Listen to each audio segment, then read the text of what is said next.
দেব, খেয়াল করবে যেটার কিন্তু কালার এখনো ক্লিয়ার ভাবে আসেই নাই। এটা দিছি কঠিন থেকে তরলে, আর যখন তরল থেকে তরলে দেবো দেখবে দ্রুত হবে, কালারটা কি হবে, দ্রুত হবে, এটা হলুদ কালারটা বেশি হবে। তাহলে যে আমি আগে তরল দ্রবণ করে নিছি হলুদে, তাহলে এটাকে 1 ফোঁটা এর ভিতরে দেব।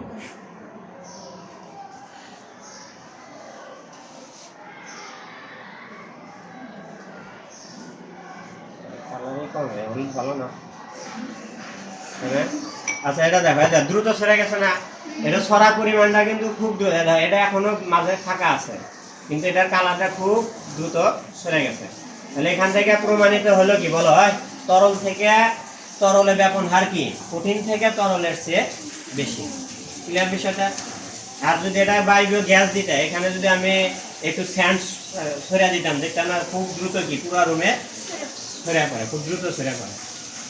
এই গেল হচ্ছে আমাদের কি ব্যাপনের উদাহরণ। তাহলে ব্যাপন থেকে আমরা কি শিখলাম বলো, এর জন্য জিজ্ঞেস করবো নাকি? হ্যাঁ,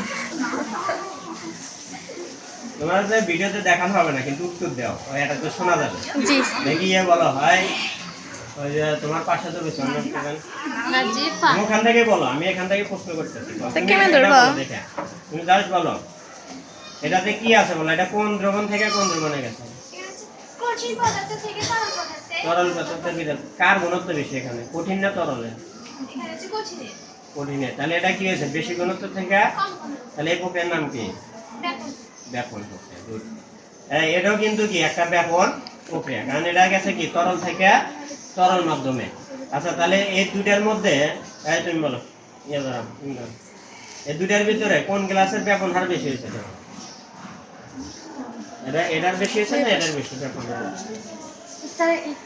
কেন বেশি? এটা সেই কারণে এটা তরল থেকে তরলের কথা, তরল থেকে তরলে ব্যাপন হার কি হয়, বেশি হয়, সরে যাওয়ার প্রবণতা বেশি থাকে, এই কারণে এটা কি বেশি আছে। ঠিক আছে, সকলকে ধন্যবাদ। আজকে এই পর্যন্তই, দেখা হবে পরবর্তী কোনো ভিডিও।